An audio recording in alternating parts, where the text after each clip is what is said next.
जोरदार स्वागत है आपका चैनल पे। और आप सभी भविष्य के शिक्षकों को मेरा जय हिंद, वंदे मातरम। देखिए आज का जो हमारा मोस्ट इंपॉर्टेंट टॉपिक है एनर्जी यानी ऊर्जा। देखिए जो सुपर टेट का एग्जाम होता है बिल्कुल टॉपिक वाइज चैनल पे तैयारी चल रही है, इसलिए आप चैनल को सब्सक्राइब करके बेल नोटिफिकेशन ऑन कर लें ताकि जैसे ही कोई वीडियो अपलोड हो उसकी नोटिफिकेशन आपको मिले, सबसे पहले आपकी तैयारी रहे सबसे बेस्ट। देखिए आपको जिद्दी बनना है, बिल्कुल जिद्दी कैसे बनना है, क्योंकि आपको सिलेक्शन लेना है, अपनी एक सीट सुनिश्चित करना है। इसलिए जो पढ़ाई बिल्कुल स्मार्ट तरीके से करिए, सारे सब्जेक्ट की तैयारी बिल्कुल अच्छे ढंग से करिए। तो इस वीडियो में हम बात करेंगे स्पेशली ऊर्जा के बारे में, यानी कि एनर्जी के विषय में, और इसमें क्वेश्चंस कैसे पूछ जाते हैं, साथ ही साथ इसमें सवाल कैसे सॉल्व किए जाते हैं, इसके सूत्र क्या होते हैं, फार्मूला के साथ साथ मैं सब कुछ बताऊंगा बिल्कुल पानी की तरह क्लियर, ताकि पहली बार में सारी की सारी चीज़ें आपके माइंड में सेफ हो जाए। तो चलिए स्टार्ट करते हैं आज की बेहद इंपॉर्टेंट क्लास। यदि आपको मेरा प्रयास पसंद आए तो वीडियो को एक लाइक और शेयर जरूर करिएगा। देखिए हम बात करेंगे किसकी, हम बात करेंगे एनर्जी की, बात करेंगे ऊर्जा की।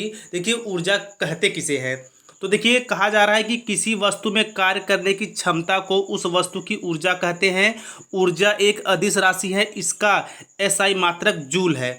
तो देखिए किसी यानी कि किसी वस्तु में कार्य करने की क्षमता, यानी किसी वस्तु में कार्य करने की क्षमता को हम क्या कहते हैं, ऊर्जा कहते हैं। और इसको हम इस प्रकार भी याद कर सकते हैं, वस्तु में जिस कारण से कार्य करने की क्षमता आ जाती है उसे ऊर्जा कहते हैं। ऊर्जा दो प्रकार की होती है। देखिए ऊर्जा की जो डिफिनेशंस है, एनर्जी की जो डिफिनेशन है, उसे मैंने आपको दो प्रकार से बताया है। एक तो किसी कार्य में कार्य करने की क्षमता को, उस वस्तु को ऊर्जा कहते हैं। और एक क्या कहते हैं, वस्तु में जिस कारण से कार्य करने की क्षमता आ जाती है उसे हम क्या क्या कहते हैं, एनर्जी कहते हैं, ऊर्जा कहते हैं। देखिए बेसिकली होता क्या है कि डिफिनेशन तो पूछेगा नहीं, बट डिफिनेशन में मैंने दो चीज़ जो इम्पोर्टेंट है उसको नोट डाउन किया है, और उसको आपको भी अपने माइंड में रखना है। साथ ही साथ मैं आपको ये बता दूं कि वस्तु में जिस कारण से कार्य करने की क्षमता आ जाती है उसे ऊर्जा कहते हैं, ठीक है। और ये दो प्रकार की होती है, ठीक है।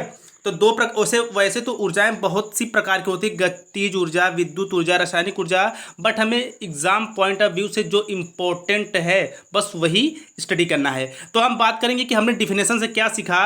तो हमने ऊर्जा के डिफिनेशन से सीखा कि जो ऊर्जा का मात्रक क्या होता है, जूल होता है। देखिए क्वेश्चन में पूछ लिया जाता है कि ऊर्जा का मात्रक क्या है या ऊर्जा का एसआई मात्रक क्या है, तो ऊर्जा का एसआई मात्रक जूल है। और क्या पूछता है, और ये भी पूछ सकता है कि ऊर्जा क्या है, सदिश राशि है कि अदिश राशि है। और सदिश और अदिश राशि की बेहतरीन वीडियोस चैनल पे है, वहाँ पे आप जाइए और उसे देखने के बाद सदिश और अदिश जो राशि आप चुटकी में सॉल्व कर लेंगे, बिल्कुल देखते ही पहचान लेंगे। ये मेरा चैलेंज है। तो हमने दो चीज़ों को सीखा ऊर्जा से। तो ऊर्जा क्या है, ऊर्जा एक अदिश राशि है, और ऊर्जा का एसआई मात्रक क्या होता है, जूल होता है। तो हम आगे बढ़ते हैं। देखिए ऊर्जा कितने प्रकार की होती है, वैसे तो ऊर्जा तमाम प्रकार की होती है, but exam point of view से हम दो प्रकार की ऊर्जाओं के विषय में पढ़ेंगे जहां से क्वेश्चन भर भर के पूछे जाते हैं, और यहां से क्वेश्चन बनना बिल्कुल श्योर है। तो हम बात करेंगे गतिज ऊर्जा और स्थितिज ऊर्जा की। तो देखिए गतिज ऊर्जा कहते किसे हैं, मैं बिल्कुल ईजी टू हॉट तरीके से बताऊंगा, यानी कि मैं आपको डिफिनेशंस के साथ साथ जो इसके एग्जांपल्स होते हैं, जो सवाल पूछे जाते हैं, वो भी मैं आपको सॉल्व कराने वाला हूं। तो देखिए चलिए हम बात करेंगे काइनेटिक एनर्जी की, यानी कि गतिज ऊर्जा की। और ये जान जाइए कि इसे देखने के बाद बिल्कुल ऊर्जा यानी कि जो एनर्जी का चैप्टर है, इसका जो कॉन्सेप्ट है, इसके जो सवाल हैं, फार्मूले बिल्कुल आपके माइंड में सेट हो जाएंगे और आप कभी जीवन भर इसको नहीं भूल पाओगे। इसलिए आप वीडियो के अंत तक बने रहेगा। ये छोटी सी वीडियो कहीं ना कहीं आपको स्कोर दिलाने वाली है। तो हम बात करेंगे काइनेटिक एनर्जी की, गतिज ऊर्जा की। तो देखिए किसी वस्तु में गति के कारण जो कार्य करने की क्षमता आ जाती है उसे उस वस्तु की गतिज ऊर्जा कहते हैं। देखिए कहा क्या जा रहा है डिफिनेशन में कि किसी वस्तु में यानी किसी वस्तु में गति के कारण जो कार्य करने की क्षमता आती है, यानी कार्य करने की क्षमता कैसे आती है, गति के कारण होती है। देखिए गतिज ऊर्जा तो यानी कि ऐसी चीज़ें या फिर ऐसे वर्क जो गति के कारण हम उस चीज़ को करते हो या उस चीज़ को करने में हमारी क्षमता हो, कैपेसिटी हो, ठीक है, उसे हम क्या करते हैं, काइनेटिक एनर्जी। गतिज ऊर्जा न देकर काइनेटिक एनर्जी भी ऑप्शंस में रहेगा, इसलिए आप दोनों को बिल्कुल रिलेट करके याद रखेंगे। यानी गतिज ऊर्जा किसे कहते हैं, हम उसे कहते हैं काइनेटिक एनर्जी। तो देखिए काइनेटिक एनर्जी का फार्मूला होता है कि हाफ एम बी स्क्वायर, यानी कि 1/2 एम भी स्क्वायर। इस फार्मूले को आप नोट कर लीजिएगा।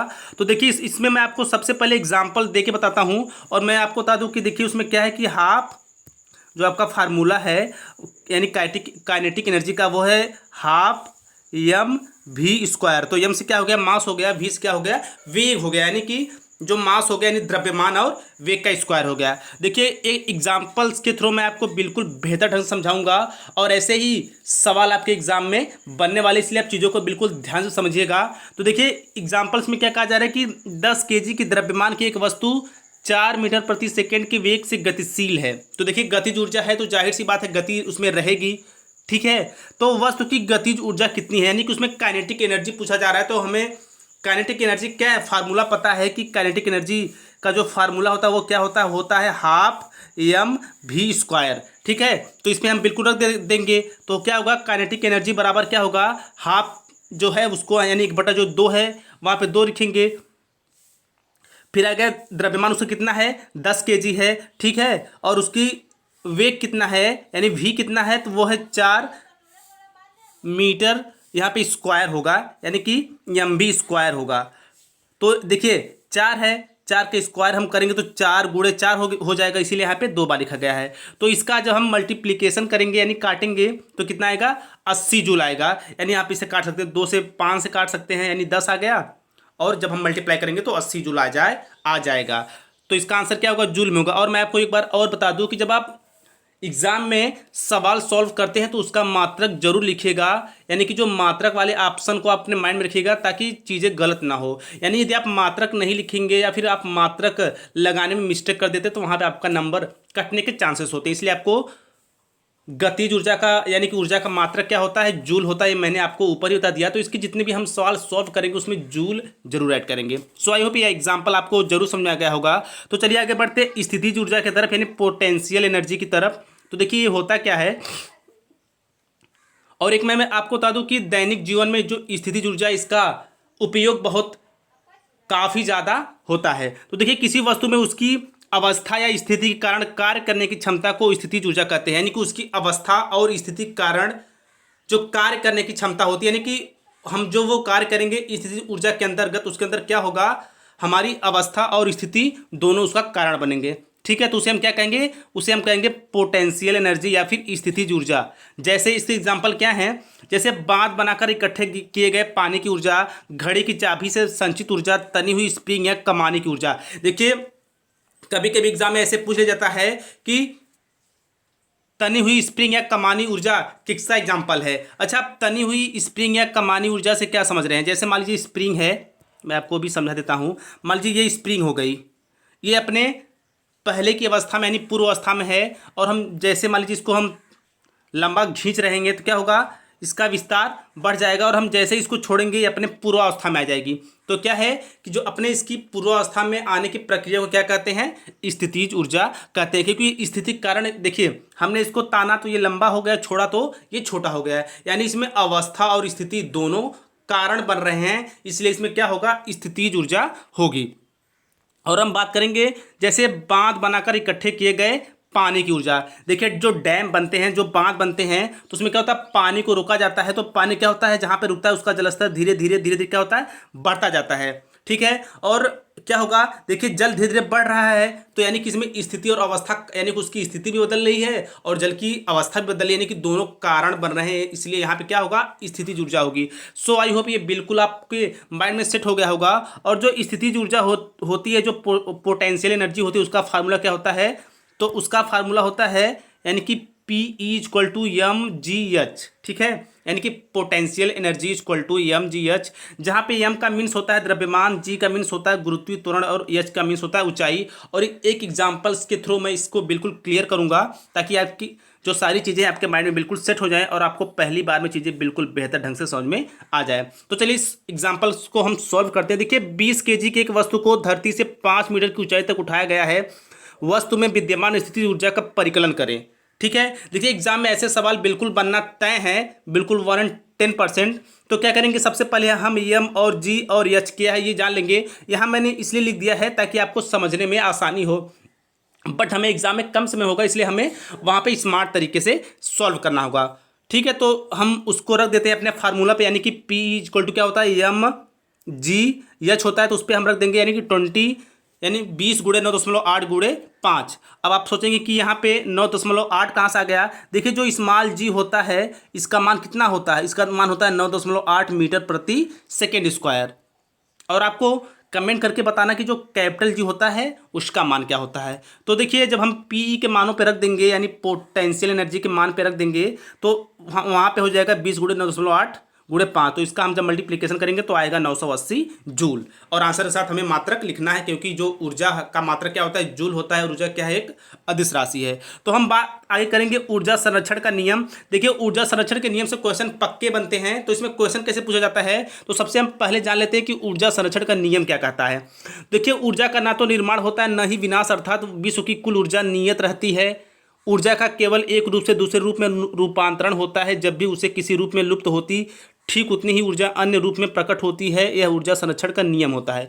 तो देखिए सीधी सीधी इन 4 लाइनों में बस यही कहा जा रहा है कि ना तो हम ऊर्जा को उत्पन्न कर सकते हैं न ही समाप्त कर सकते हैं, बल्कि उसे एक चीज़ से दूसरी चीज़ में ट्रांसफर कर सकते हैं। यानी कि एक चीज़ पे जहाँ ऊर्जा का ह्रास होता है दूसरे में वही बढ़त होती है। इसे क्या कहा जाता है, तो इसे कहा जाता है ऊर्जा संरक्षण का नियम।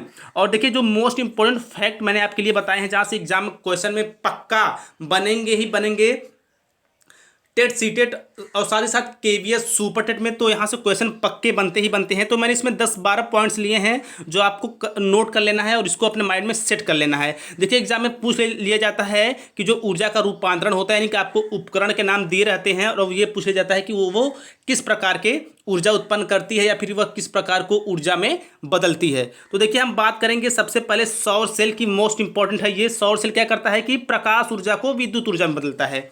यानी कि जो सौर सेल काम क्या करता है कि वो प्रकाश ऊर्जा को विद्युत ऊर्जा में बदलता है। आपने देखा होगा जो सौर सेल की प्लेट होती है उसमें कुछ ऐसे प्लेट सी होती है और जैसे ही उस पर प्रकाश पड़ता है, धूप पड़ता है, तो उसको किस में बदल देता है, उसको वो विद्युत ऊर्जा में बदलता है। हम बात करेंगे डायनमो में। देखिए डायनमो से क्वेश्चन भर भर के एग्जाम में पूछे जाते हैं। तो डायनमो उपकरण का क्या काम है, यांत्रिक ऊर्जा को विद्युत ऊर्जा में बदलता है। जो डायनमो है वो यांत्रिक ऊर्जा को विद्युत ऊर्जा में बदलता है। और जो तीसरा है विद्युत मोटर, वो उसका क्या काम का है, तो जो विद्युत मोटर है वो विद्युत ऊर्जा को यांत्रिक ऊर्जा में बदलती है। और जो माइक्रोफोन है वो ध्वनि ऊर्जा को विद्युत ऊर्जा में बदलता है। देखिए माइक्रोफोन और लाउडस्पीकर में आप कंफ्यूज आपको नहीं होना है। तो देखिए लाउडस्पीकर क्या है, तो वो विद्युत ऊर्जा को ध्वनि ऊर्जा में बदलता है। माइक्रोफोन क्या करता है, माइक्रोफोन जो है वो ध्वनि ऊर्जा को विद्युत में बदलता है। और जो लाउडस्पीकर है वो बिल्कुल ध्वनि ऊर्जा को यानी कि विद्युत ऊर्जा को ध्वनि में बदलता है। बिल्कुल एक दूसरे के अपोजिट है। कौन, माइक्रोफोन और लाउडस्पीकर। इसलिए मैंने इनको पास पास रखा है ताकि आपको कन्फ्यूजन ना हो। ठीक है। तो हम बात करेंगे सितार एक वाद्य यंत्र होता है, ये यांत्रिक ऊर्जा को ध्वनि ऊर्जा में बदलता है। अब बात करेंगे बल्ब, ट्यूब लाइट और हीटर की हम बात करेंगे। ये क्या काम करते हैं, ये विद्युत ऊर्जा को प्रकाश ऊर्जा एवं या फिर ऊष्मा ऊर्जा में बदलते हैं। ठीक है। मोमबत्ती का जलना यानी कि रासायनिक ऊर्जा को प्रकाश एवं ऊष्मा ऊर्जा में बदलता है। कोयले का जलना रासायनिक ऊर्जा को ऊष्मा ऊर्जा में बदलता है। तो देखिए मोमबत्ती का जलना क्वेश्चन पूछ लिया जाता है कि मोमबत्ती का जलना रासायनिक ऊर्जा को प्रकाश एवं ऊष्मा ऊर्जा में परिवर्तित करता है। कोयले का जलना क्या होता है, वो रासायनिक ऊर्जा को ऊष्मा ऊर्जा में परिवर्तित करता है। आगे चलते हैं विद्युत सेल की तरफ। तो देखिए विद्युत सेल क्या काम होता है कि विद्युत सेल जो है वो रासायनिक ऊर्जा को विद्युत ऊर्जा में बदलता है। और जो इंजन होता है यानी इंजन, ये ऊष्मा ऊर्जा को यांत्रिक ऊर्जा में बदलता है। और प्रकाश विद्युत सेल प्रकाश ऊर्जा को विद्युत ऊर्जा में बदलता है। ये जो मैंने आपको 12 पॉइंट बताए हैं और साथ ही साथ जो मैंने स्थितिज और गतिज ऊर्जा की डिफिनेशंस के साथ साथ उसके एग्जांपल्स आपको सॉल्व कराए हैं। आई होप ये वीडियो आपको जरूर पसंद आया होगा और काफ़ी हेल्पफुल होगा। सो प्लीज़ इसे आप अपने एक स्टडी रिलेटेड ग्रुप में जरूर शेयर करिएगा ताकि मेरे सभी उन भाई बहन की हेल्प हो सके जो शिक्षक पात्रता परीक्षा की तैयारी कर रहे हैं और आपको अपनी एक सीट सुनिश्चित करना है और नौकरी के लिए बिल्कुल जिद्दी बनना है। तो मिलते हैं नेक्स्ट पार्ट में। इसी तरह स्वस्थ व्यस्त और मस्त रहिए। जय हिंद, जय भारत।